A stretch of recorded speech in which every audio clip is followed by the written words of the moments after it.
It's time to go back in time to see how E&C came to be, and today we are at the Calvary Episcopal Church in Tarboro to see some of the oldest trees in North Carolina and the history they hold.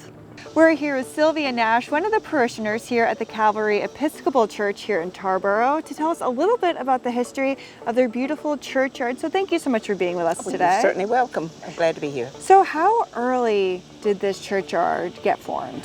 In 1841, the church had regained a foothold in America. A rector was called to start a parish, an Episcopal parish. He was a young man named Joseph Blunt Cheshire, and he started planting plants. He planted native plants, and he planted plants from all around the world. And so he's gotten trees from everywhere. There are, from India, we have Podocarpus and Nandina. From Japan, we have ginkgo trees. We have, from Ireland, hawthorn. From Great Britain, we have yew and ivy. May I read a quote from my mother-in-law's book? It was little more than a wilderness. 2 or 3 graves, or groups of graves, were enclosed with small fences, and the lower part was swampy and of little use. The whole acre was in a sad state of neglect. He asked that the private fences be taken down, and then he set to work to plant a garden, or more properly, an arboretum, which has since become known far and wide to horticulturalists and lovers of beauty. How important is it to preserve history like we have right here? It's extremely important.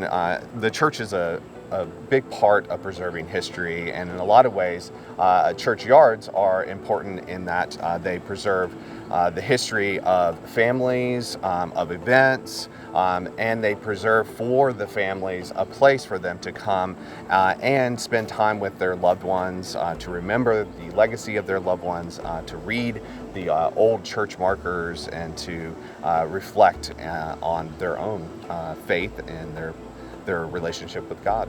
We're now joined by Renee Anderson, the plant caretaker here at the Calvary Episcopal Church. Thanks so much for being with us. Thank you for being here. So the history of all these plants, as we've learned, is quite interesting because they're from all around the world, and it seems as though we have the perfect climate for the majority of these plants. Well, Joseph Cheshire had that in mind when he sent people all over the world to collect plants, that they be from the same latitude that we are here. And we also have a lot of native plants in the churchyard.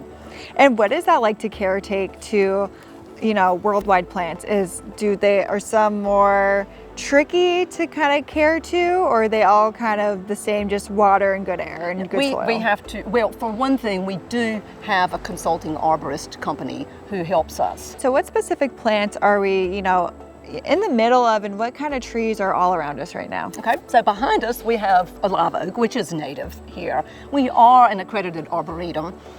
We have at least 4 species of oak, at least 4 species of camellia, including tea camellia, many California incense cedars, which are some of the tallest, probably the tallest plants in the churchyard.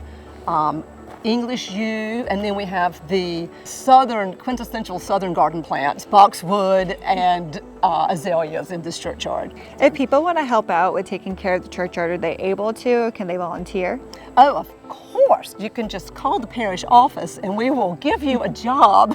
And if people want to know more information about the churchyard, the arboretum, or anything else, where can they go for more information? Well, our website is calvarytarboro.org, or you could call the parish office. Well, thanks for branching out with us, and make sure to come back to Hello E&C every week as we uncover the history of how E&C came to be.